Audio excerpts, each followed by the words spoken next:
très heureux de vous retrouver ici en direct de la Porte de Versailles à Paris dans le cadre du Salon de l'Agriculture. On va parler de la Positive Production. Alors qu'est-ce que c'est? Vous le savez peut-être pas, mais vous allez le savoir avec Joshua Bougon-Ronin. Bonjour. Bonjour. Notre cœur de métier, c'est vraiment la production, le développement et ensuite la production de produits de protection des plantes. Si je fais un exemple avec l'antilimace que je connais le mieux, l'antilimace chez De Sangos, en 2013, renouvellement de toute la gamme conventionnelle. On passe sur un nouveau process de fabrication et une nouvelle recette qui s'appelle colza actif, parce que dans le granulé, on ajoute deux molécules issues du colza afin de garder une très bonne efficacité tout en baissant le taux de matière active d'1%. Donc on passe sur du 5 à 4% en gardant une très très bonne efficacité. Donc c'était vraiment de l'innovation. Et ensuite, toujours en produit, 2016, on arrive avec un produit de biocontrôle, l'Iron Max Pro, une nouvelle matière active chez De Sangos, un phosphate de fer IP Max dans l'Iron Max, pour garantir une très très bonne efficacité aux agriculteurs. On est toujours sur un process de fabrication colza actif, on reste sur cette base-là, mais adapté pour garantir la bonne efficacité et une maîtrise de l'appétence du granulé. Donc vraiment, le produit, c'est notre cœur de métier, mais à côté de ça, on s'attache aussi à travailler des solutions matérielles pour accompagner les agriculteurs jusqu'au bout dans leur lutte anti-limaces. Donc, 3 petits exemples là-dessus. Le premier, on propose aujourd'hui, on commercialise des kits de piégeage afin que les agriculteurs puissent suivre au jour le jour la population limace et la pression du ravageur dans leur parcelle et ensuite adapter le traitement en fonction.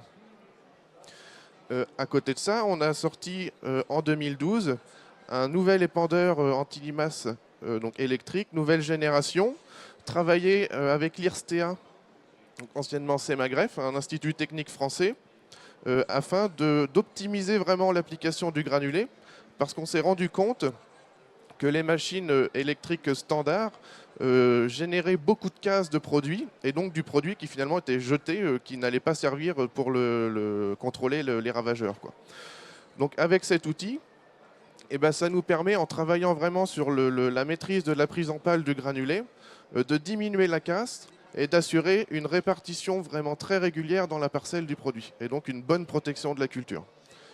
Et enfin, un dernier élément, on a sorti l'année dernière, donc à l'été dernier, un outil très simple qu'on avait présenté au Cultural et qui permet de faire du mélange entre l'antilimace et la semence dans de très bonnes conditions pour l'agriculteur. Alors j'ai vu que vous développez aussi des applications. Oui, absolument. Donc on travaille aussi les applications smartphone pour la simple et bonne raison que le smartphone, l'agriculteur, il l'a toujours avec lui. C'est un petit outil compact, c'est pratique et ça va lui permettre de trouver rapidement l'information dont il peut avoir besoin. Donc là, on a sorti aussi au printemps dernier l'application ciblage dédiée aux antilimaces de Sangos, sur laquelle l'agriculteur va retrouver tout un tas d'informations qui peuvent lui être indispensables pour faire son bon traitement.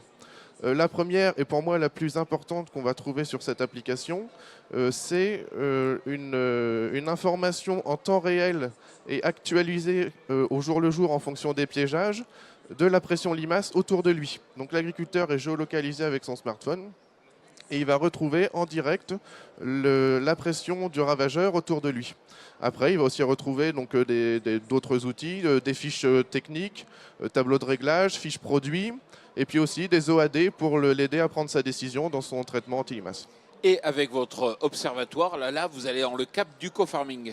Oui, absolument. Et on pourrait même dire qu'on a été un petit peu précurseur là-dedans, parce que l'observatoire anti-limaces de Sangos, ça a commencé dès 2003, avec le suivi de limaces sur certaines cultures, complété à partir de 2008 avec le suivi des escargots en vigne. Ce qui fait qu'aujourd'hui, vous avez à peu près 600 agriculteurs piégeurs sur toute la France qui suivent 850 parcelles environ. Et donc, ça représente 6 cultures. Donc, vous avez colza, blé, maïs, tournesol, pommes de terre aussi dans le nord. Et puis après, la vigne en escargot.